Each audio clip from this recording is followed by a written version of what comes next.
आप सबको मेरा सादर नमस्कार। मेरा नाम डॉक्टर देवेंद्र कुमार साहू है और वर्तमान में मैं शासकीय लाल श्याम शाह महाविद्यालय मानपुर में पदस्थ हूँ। आज का हमारा जो व्याख्यान है उसका शीर्षक है भारत और परमाणु निशस्त्रीकरण। तो इस टॉपिक को हम व्यवस्थित ढंग से अध्ययन करने के लिए विभिन्न भागों में बांट करके अध्ययन करेंगे।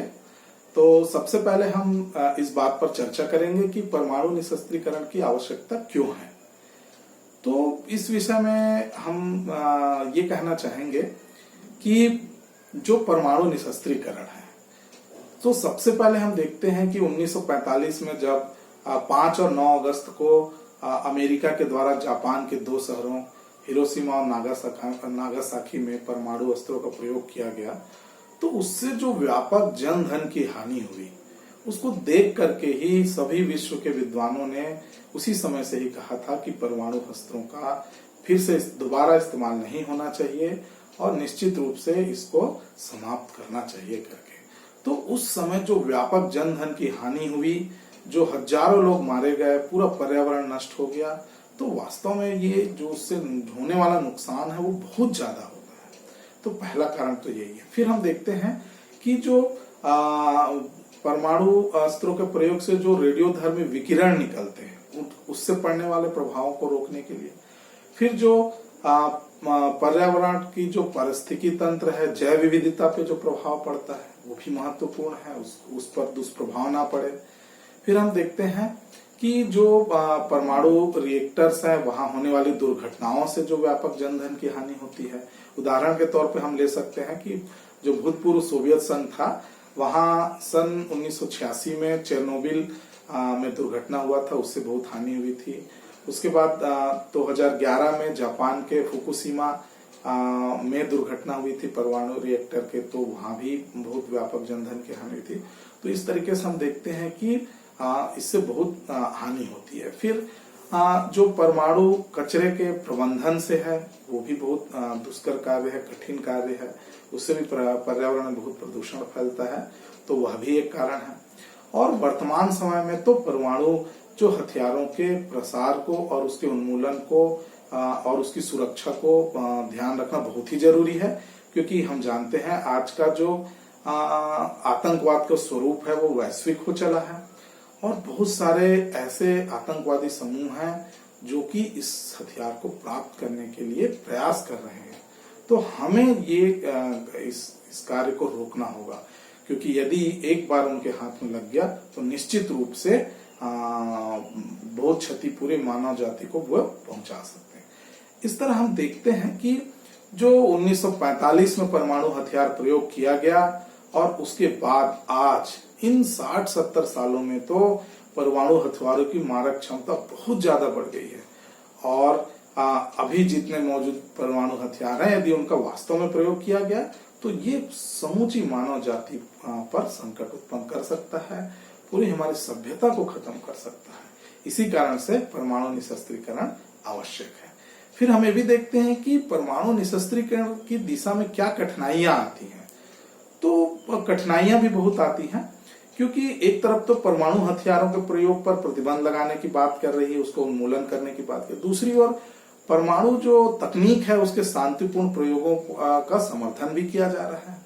लेकिन होता क्या है कि ये परमाणु तकनीक इतनी जटिल है कि परमाणु तकनीक के शांतिपूर्ण उपयोग के लिए जब प्रयास किया जाता है किसी भी देश के द्वारा, तो वो उसी से ही परमाणु हथियार निर्माण करने के लिए भी सामग्री और अन्य उत्पादों को जान जाता है। तो कैसे रोका जाए, क्योंकि हम शांतिपूर्ण प्रयोग के लिए तो उसका समर्थन कर रहे हैं, लेकिन चोरी छुपे उसी तकनीक से कुछ राष्ट्र हैं जो निश्चित रूप से परमाणु तकनीक का हथियार बनाने के लिए उपयोग कर सकते हैं।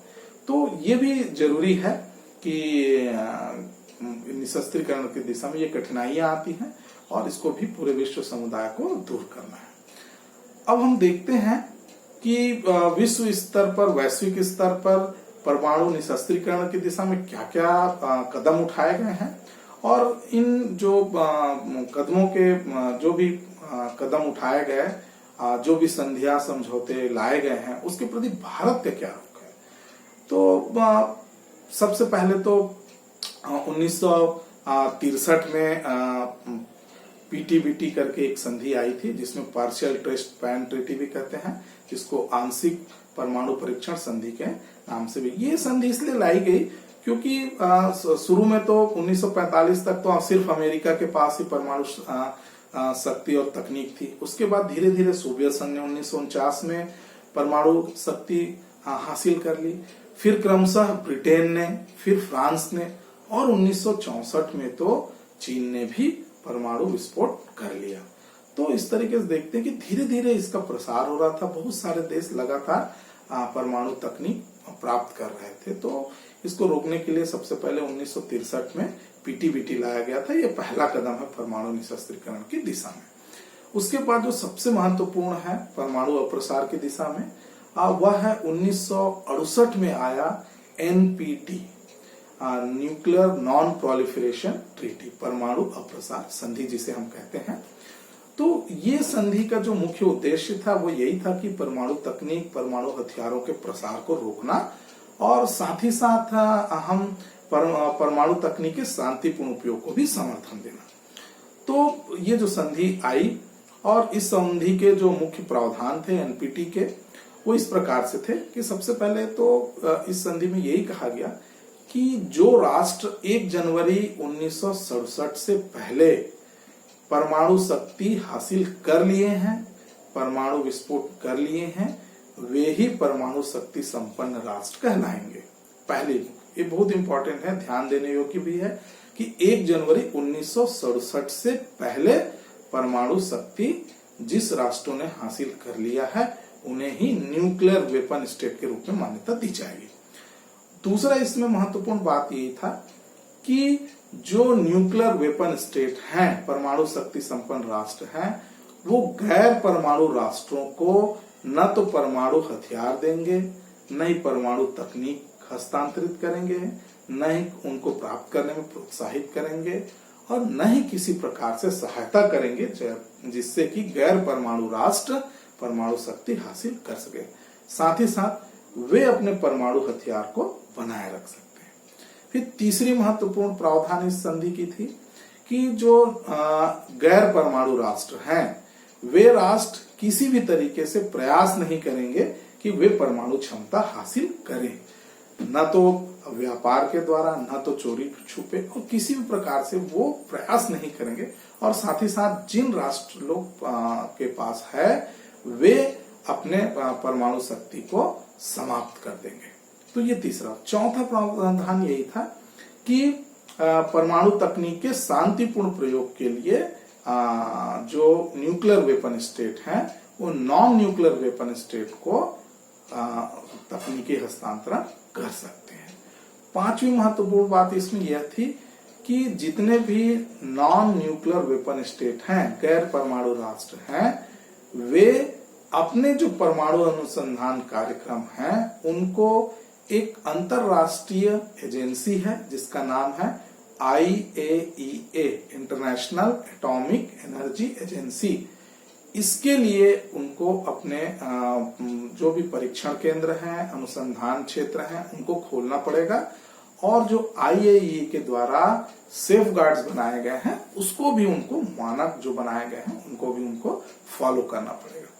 इसके साथ साथ एनपीटी में यह भी कहा गया था कि वैश्विक स्तर पर परमाणु अप्रसार को रोकने के लिए लगातार सभी के द्वारा, सभी महाशक्तियों के द्वारा लगातार प्रयास भी किया जाएगा। और इस तरीके से देखते हैं कि एनपीटी में बहुत सारे ऐसे प्रावधान थे जिससे परमाणु अप्रसार को रोकना, परमाणु अप्रसार में सहायता मिलती। साथ ही साथ इसको शुरू में 25 साल के लिए लागू किया था, फिर 1995 में समिति की बैठक हुई, उसमें फिर इसको अनिश्चित काल के लिए लागू कर दिया गया। और वर्तमान में विश्व के सभी प्रमुख राष्ट्र सहित करीब 190 देश हैं जो इस संधि पे हस्ताक्षर कर दिए हैं और ये अनिश्चित काल के लिए लागू भी हो गया।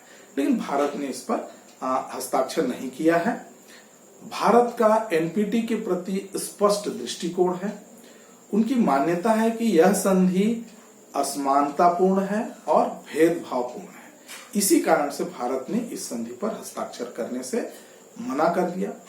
उसका तर्क है कि यह जो संधि है वह असमानता से भरी हुई है। क्यों? क्योंकि यह पूरे विश्व को दो भागों में बांट रही है। एक वे राष्ट्र जो परमाणु शक्ति संपन्न राष्ट्र कहलाएंगे, जिन्होंने 1 जनवरी 1967 से पहले परमाणु क्षमता हासिल कर ली, और दूसरी तरफ वे राष्ट्र कहलाएंगे जो जिनके पास परमाणु शक्ति परमाणु क्षमता नहीं है। तो ये पूरी व्यवस्था है जो विश्व को दो भागों में बांट रही है। और अंतरराष्ट्रीय विधि के अनुसार भी हम देखें तो जो संप्रभुता के आधार पे सभी राष्ट्रों की समानता की बात करती है, उस पर भी यह चोट करती है। क्यों? क्योंकि यह असमानतापूर्ण है, विश्व को दो भाग में। फिर यह संधि भेदभावपूर्ण भी है। भेदभावपूर्ण कैसे है? क्योंकि एक तरफ तो वो न्यूक्लियर वेपन स्टेट को अपने हथियारों को बनाए रखने की इजाजत दे रही है, लेकिन दूसरी ओर वो क्या कर रही है, वह जो परमाणु क्षमता हासिल नहीं किए हैं उनको ऐसा करने से मना कर रही है। तो ये देखिए बहुत भेदभावपूर्ण है। क्यों? क्योंकि इससे क्या करनी चाहती है, जो न्यूक्लियर वेपन स्टेट हैं, 5 राष्ट्र हैं। कौन कौन से हैं? सबसे पहले अमेरिका, वर्तमान भूतपूर्व सोवियत संघ या रूस वर्तमान में, ब्रिटेन, फ्रांस और चीन, ये 5 राष्ट्र हैं जो कि क्या करना चाहते हैं, परमाणु हथियारों पर अपना एकाधिकार बनाए रखना चाहते हैं। क्योंकि अपने हथियारों को तो उनको नष्ट नहीं करना है, इस संधि के द्वारा उनको अपने हथियार रखने की इजाजत है, लेकिन जो जिनके पास नहीं है उनको प्राप्त नहीं करना है। तो इस तरीके से देखते हैं यह संधि भेदभावपूर्ण है। फिर हम ये देखते हैं कि यह संधि परमाणु हथियारों के अप्रसार की बात करते हैं, निशस्त्रीकरण की बात नहीं करती। और भारत का शुरू से ही मानना है कि पूरा विश्व हो वो परमाणु रहित हो, परमाणु हथियारों से मुक्त विश्व की कल्पना करती है। तो उसका यही मानना का है कि यह निशस्त्रीकरण की दिशा में एक गंभीर प्रयास नहीं है, सिर्फ रोकने की बात कर रही है। फिर हम देखते हैं भारत का तर्क यह भी है कि इस बात की क्या गारंटी है कि जब जरूरत पड़ेगी तो जो परमाणु शक्ति संपन्न राष्ट्र हैं वे लोग गैर परमाणु शक्ति संपन्न राष्ट्रों पर परमाणु हथियारों का उपयोग नहीं करेंगे। इसके बारे में कोई गारंटी कुछ भी नहीं कहा गया। तो इस संधि की विश्वसनीयता और गंभीरता पर प्रश्न चिन्ह लगाते हुए भारत ने मजबूती से अपना पक्ष रखा है और इस संधि पर हस्ताक्षर करने से मना कर दिया है। तो ये भारत का एनपीटी के प्रति रुख है और आज भी उसका एनपीटी पर यही रुख है और उसने हस्ताक्षर नहीं किया, इस संधि में शामिल नहीं हुआ है। फिर हम देखते हैं कि दूसरा जो गंभीर प्रयास परमाणु निशस्त्रीकरण की दिशा में वैश्विक स्तर पे की गई है वह है 1996 में आई सीटीबीटी। सीटीबीटी का फुल फॉर्म है कॉम्प्रिहेंसिव टेस्ट बैन ट्रीटी, व्यापक परमाणु परीक्षण संधि। इस संधि में ये कहा गया है कि परमाणु परीक्षण के जो सभी प्रकार हैं, जैसे भूमिगत, भूमि पर, समुद्र के अंदर और अंतरिक्ष में किसी भी क्षेत्र में परमाणु परीक्षण नहीं किया जाएगा, उस पर रोक लगेगी। और उसके बाद जो इसका एंट्री इनटू फोर्स, यह संधि कैसे लागू होगी, इसमें यह कहा गया है कि 44 देश जो परमाणु तकनीकी क्षमता से पूर्ण हैं, वे जब तक इस पर हस्ताक्षर करेंगे 90 दिनों के भीतर, तो यह संधि लागू हो जाएगी। तो भारत ने इस संधि पर भी हस्ताक्षर नहीं किया है और इस संधि पर, सीटीबीटी पर भी भारत का रुख स्पष्ट है। तो सबसे पहले बात तो यही कि भारत खुद 1994 में जो संयुक्त राष्ट्र संघ का निशस्त्रीकरण आयोग बना था, उसके माध्यम से अमेरिका के साथ इस संधि का वह सह प्रायोजक था, लेकिन जब 1996 में आया तो उसने हस्ताक्षर करने से मना कर दिया। इसका कारण यही था कि भारत इस संधि को भी भेदभावपूर्ण मानता है। सबसे पहले तो यही कहता है कि यह संधि सभी प्रकार के परीक्षणों, परमाणु परीक्षणों पर प्रतिबंध लगाता है, लेकिन यह लैब में कंप्यूटर सिमुलेशन के माध्यम से परीक्षण करने पर कोई रोक नहीं लगाता। तो भारत का कहना है कि जो भी विकसित देश हैं वे अपने हथियारों को लैब में कंप्यूटर के माध्यम से परिष्कृत करते रहेंगे, लेकिन जो परमाणु शक्ति से संपन्न राष्ट्र नहीं है वो किसी भी प्रकार का परीक्षण नहीं कर पाएंगे, क्योंकि उनके पास इतनी जटिल तकनीक नहीं होती। तो जो न्यूक्लियर वेपन स्टेट है वो तो अपने हथियारों को उन्नत भी कर लेंगे और परीक्षण भी लैब में कर लेंगे, लेकिन बाकी राष्ट्र क्या करेंगे? तो निश्चित रूप से यह संधि भेदभाव पर। दूसरा, यह भी परीक्षण पर प्रतिबंध लगा रही है, कोई निशस्त्रीकरण और परमाणु हथियार के उन्मूलन की बात नहीं करती है। तो भारत की आपत्ति इस पर भी है। फिर हम देखते हैं कि इसका एंट्री इनटू फोर्स जो है कि 44 देशों के हस्ताक्षर से ही आएगा, इस बात पर भी भारत को आपत्ति है। इस तरीके से भारत ने इस संधि को भी भेदभावपूर्ण कहकर हस्ताक्षर करने से मना कर दिया। इसके बाद हम देखते हैं कि परमाणु हथियार से संबंधित और परमाणु हथियारों में जो उपयोग करने की जो सामग्री है और परमाणु हथियारों को जो डिलीवर करने के लिए मिसाइल्स हैं, उस पर भी कंट्रोल करने के लिए कुछ और संधियां हैं विश्व स्तर पर। तो वह है, एक है वाजिनार समूह करके, जो 1996 में आया था।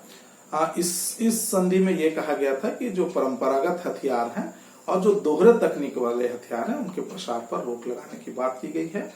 भारत इस वाजिनार समूह का 2017 में सदस्य बन गया है। इसके बाद हम देखते हैं एक और संधि है MTCR करके, मिसाइल टेक्नोलॉजी कंट्रोल रेजिम करके। यह 1987 में आई थी। America, Canada, Britain, France, Germany इसके सदस्य हैं। और यह जो संधि है वो प्रक्षेपास्त्र तकनीक के हस्तांतरण में और जो मानव रहित यान है उस टेक्नोलॉजी के प्रसार को रोकने के लिए लाई गई है। तो भारत इस संधि का 2016 में सदस्य बन गया है। इस संधि में शामिल होने से भारत को बहुत सारे लाभ भी होंगे। तो इस तरीके से हम देखते हैं कि MTCR भी एक संधि है जिसमें भारत सदस्य बन गया है। लेकिन चीन इसका सदस्य नहीं है। चीन के द्वारा लगातार भारत के इस प्रकार के संधि में जो सदस्यता पर, उसके शामिल होने पर रोक लगाता है। फिर एक तीसरी महत्वपूर्ण और एक संस्था है NSG करके, nuclear supplier group. Nuclear supplier group मतलब परमाणु आपूर्तिकर्ता समूह करके। ये 1975 में बनी थी, जब 1974 में भारत ने परमाणु परीक्षण प्रथम किया था पोखरण 1 के नाम से। तब 1975 में परमाणु जो सामग्री है उसके निर्यात और व्यापार को रोक लगाने के लिए ये संधि हस्ताक्षर की। इसका मुख्य प्रावधान यही है कि जो देश NPT का सदस्य है वही NSG का सदस्य बन सकता है और फिर उसको परमाणु तकनीक और परमाणु सामग्री का हस्तांतरण हो सकता है। लेकिन इस दिशा में भी हम देखते हैं कि भारत NSG का सदस्य तो नहीं है, क्योंकि वो NPT का सदस्य नहीं है। फिर भी भारत को विशेष छूट प्रदान की गई है। वो छूट इसलिए प्रदान की गई है क्योंकि जो भारत की बढ़ती साख है विश्व स्तर में, उसके कारण भारत को बहुत सारी इसमें सुविधा प्रदान की गई है। तो ये कुछ और संधियां हैं जो NPT, CTBT, MTCR, वाजिनार समूह और NSG और इनके प्रति भारत का क्या रुख है ये देखते हैं। इसके बाद हम देखते हैं कि भारत की क्या परमाणु नीति रही है। तो शुरू से ही हम देखते हैं, जब 1947 में भारत आजाद हुआ तो वह साम्राज्यवाद, उपनिवेशवाद और निशस्त्रीकरण का समर्थक रहा है।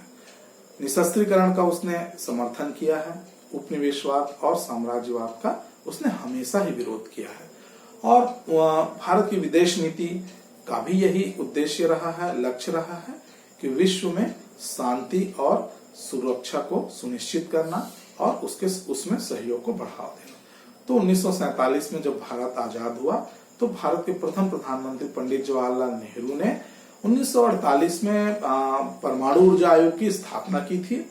लेकिन परमाणु ऊर्जा आयोग की स्थापना जो की है उसमें परमाणु ऊर्जा के शांतिपूर्ण तरीके को प्रोत्साहन देने की बात की। फिर हम देखते हैं 1954 में पंडित जवाहरलाल नेहरू जी के द्वारा संयुक्त राष्ट्र संघ के मंच से परमाणु हथियारों के उन्मूलन का आह्वान किया गया और साथ ही साथ परमाणु तकनीक के शांतिपूर्ण उपयोग का समर्थन भी किया गया। तो इस तरीके से जो शुरू से जो नीति रही भारत का वो यही था कि परमाणु तकनीक के शांतिपूर्ण उपयोग को बढ़ावा देना और परमाणु हथियारों के उन्मूलन की दिशा में प्रयास करना। इसके बाद हम देखते हैं कि 1963 में पीटीबीटी आया तो भारत ने इसका समर्थन किया था। फिर 1968 में जो एनपीटी आया था और जो 1970 में जो एनपीटी लागू हुआ 5 मार्च 1970 को, तो उसमें उसने हस्ताक्षर नहीं किए। इसके बाद हम देखते हैं 1974 में भारत ने प्रथम परमाणु परीक्षण किया, पोखरण 1 के नाम से जानते हैं, जो कि स्माइलिंग बुद्धा के कोड के द्वारा भी हम उसको पहचानते हैं। तो 1974 में प्रथम परमाणु परीक्षण किया पोखरण 1 के नाम से राजस्थान में। तो ये जो परीक्षण था इसका उद्देश्य शांतिपूर्ण था, शांतिपूर्ण उद्देश्य के लिए और राष्ट्रीय सुरक्षा को ध्यान में रखते हुए किया गया और परमाणु हथियारों के होड़ को बढ़ाने के लिए नहीं किया गया। और इसके पीछे भी बहुत सारे कारण थे। इसके पीछे कारण था भारत का पिछले 60 के दशक में और 70 के प्रारंभिक दशकों में कड़वा अनुभव। 1962 में भारत चीन का युद्ध हुआ था जिसमें भारत को हार में पराजय हुई थी। 1965 में भी पाकिस्तान के द्वारा भारत के साथ युद्ध किया गया था। 1971 में भी युद्ध हुआ था। इस तरह के हम देखते हैं कि भारत की जो आदर्शवादी नीति थी उस विदेश नीति में थोड़ा सा यथार्थवादी तत्वों का समावेश हुआ, यथार्थवादी नीतियां बनने लगी और 60 के दशक में चीन, पाकिस्तान और अमेरिका का जो गठजोड़ बना शीत युद्ध के काल में, तो इस गठजोड़ से भी अपने आप को सुरक्षित करने के लिए चीन के द्वारा 1900 परमाणु परीक्षण करने के लिए और उसको तिब्बत में तैनात करने की दृष्टि को ध्यान में रखते हुए भारत ने 1974 को प्रथम परमाणु परीक्षण किया, शांतिपूर्ण उद्देश्यों के लिए किया और हथियारों की होड़ को बढ़ावा देने के लिए नहीं किया। इसके बाद हम देखते हैं कि 1998 में पोखरण 2 के नाम से 11 से 13 मई के बीच में 5 परमाणु परीक्षण भारत के द्वारा किए गए। उसका भी कारण था क्योंकि हम देखते हैं कि 1980 के दशक में पाकिस्तान ने चीन से चोरी छुपे तकनीक हासिल करके और सहायता से परमाणु निर्माण की क्षमता हासिल कर ली थी। तो इस तरीके से हम देखते हैं कि भारत 2 परमाणु क्षमता से संपन्न राष्ट्रों से घिरा हुआ था। और शीत युद्ध की समाप्ति के बाद 1991 के बाद विश्व में जो अमेरिका एक शक्ति रह गई थी, तो इस शक्ति के द्वारा भी परमाणु प्रसार को रोकने के लिए जोर शोर से प्रयास किया जाने लगा। रूस भी अब इसका समर्थन करने लगा। तो सुरक्षा चिंताओं को ध्यान में रखते हुए भारत ने विश्व के भारी दबाव के बावजूद 1998 में 11 से 13 मई के बीच में परमाणु परीक्षण किया और परमाणु परीक्षण करने के बाद सबसे पहले भारत ने अपने आप को परमाणु शक्ति से संपन्न राष्ट्र घोषित किया और उसके बाद एक जिम्मेदार परमाणु राष्ट्र की तरह उसने एक न्यूक्लियर डॉक्ट्रिन, जिसको परमाणु नीति कहते हैं, वो घोषित की। तो हम देखते हैं कि इस तरीके से भारत ने परमाणु क्षमता हासिल कर ली और एक जिम्मेदार राष्ट्र की तरह उसने परमाणु क्षमता हासिल करने के बाद परमाणु नीति की घोषणा की। तो अब आइए हम देखते हैं कि भारत की परमाणु नीति के क्या क्या प्रमुख बिंदु हैं। तो सबसे पहला बिंदु ये है कि नो फर्स्ट यूज पॉलिसी, परमाणु हथियारों का पहले प्रयोग नहीं करना। अब देखिए ये बहुत इंपॉर्टेंट है। यदि हर राष्ट्र यही कह दे और अपनी इस बात में दृढ़ता से अड़े रहे तो विश्व में परमाणु हथियारों का प्रयोग ही नहीं होगा। अब प्रयोग ही नहीं होगा तो निश्चित रूप से इससे होने वाली हानियों से विश्व बचा रहेगा। फिर यह था कि भारत न्यूनतम परमाणु प्रतिरोध क्षमता हासिल करेगा। एक एकीकृत कमांड का निर्माण किया जाएगा। भारत के परमाणु हथियार पर नागरिक प्रशासन का अधिकार होगा और भारत विश्वसनीय और पर्याप्त परमाणु क्षमता हासिल करेगा। तो ये कुछ प्रमुख बिंदु हैं। बाद में इसमें कुछ सुधार भी किया गया है। जैसे 2003 में रासायनिक और जैविक हथियारों के हमले के दृष्टि में भी परमाणु हथियारों का भारत प्रयोग कर सकेगा, यह भी किया गया। और उसके बाद 2017 में न्यू मिलिट्री डॉक्ट्रिन आई भारत में, उस पर भी ये कहा गया है कि भारत न्यूनतम सबको हटा दिया गया है। अब पर्याप्त परमाणु प्रतिरोध क्षमता रखेगा भारत। तो इस तरीके से हम देखते हैं कि ये सारे जो है भारत की परमाणु नीति के विशेषताएं हैं। इसके बाद अब हम देखते हैं कि विश्व स्तर पर और जो महाशक्तियों का रुझान था 1998 में जब भारत ने परमाणु परीक्षण किया तो विश्व के सभी देशों ने भारत पर आर्थिक प्रतिबंध लगाए।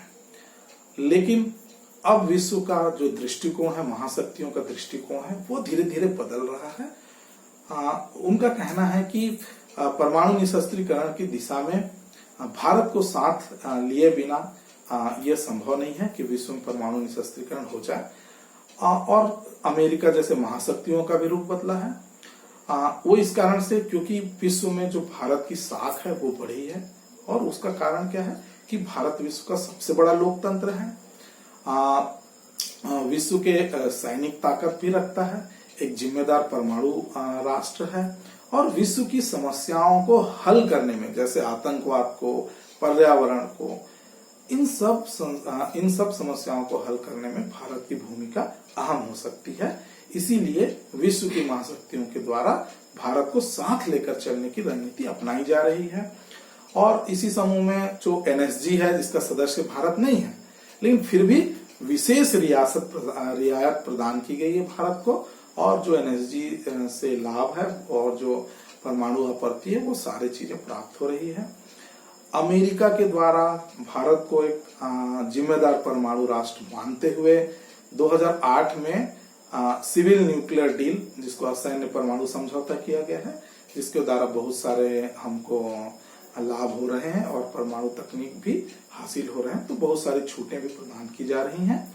और विश्व स्तर में परमाणु हथियारों की सुरक्षा को लेकर के भी हम देखते हैं 2012 में सियोल में और 2016 में भी सम्मेलन हुए, जिसमें से परमाणु हथियारों को रोकने के लिए प्रयास किया जा रहा है।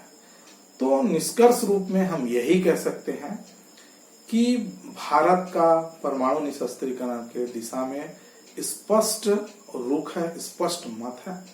सबसे पहले तो यही कि भारत अपनी राष्ट्रीय सुरक्षा को ध्यान में रखते हुए पर्याप्त और विश्वसनीय परमाणु क्षमता बनाए रखेगा। दूसरा, भारत परमाणु तकनीक के शांतिपूर्ण उपयोग का हमेशा समर्थन करेगा। तीसरा यह है कि भारत विश्व स्तर में एनपीटी, सीटीबीटी या इस तरीके से कोई भी भेदभावपूर्ण यदि परमाणु अप्रसार, परमाणु परीक्षण से संबंधित कोई भी संधि होगी तो इस पर शामिल नहीं होगा। और अंत में कि भारत हमेशा से ही परमाणु हथियारों से मुक्त विश्व की कल्पना करता है। वह चाहता है कि संपूर्ण परमाणु हथियारों का उन्मूलन हो और भारत परमाणु जो तकनीक के शांतिपूर्ण उपयोग को भी जारी रखेगा। तो हम देखते हैं कि विश्व में सुरक्षा को लेकर के कोई भी देश निश्चिंत नहीं है, दूसरे पर विश्वास नहीं करना चाहता। इसलिए भारत भी अपनी परमाणु क्षमता बनाए रखना चाहता है, साथ ही साथ विश्व में शांति और सुरक्षा स्थापित करने के लिए संपूर्ण परमाणु हथियारों के उन्मूलन की दिशा में भी लगातार प्रयास करता रहेगा। धन्यवाद।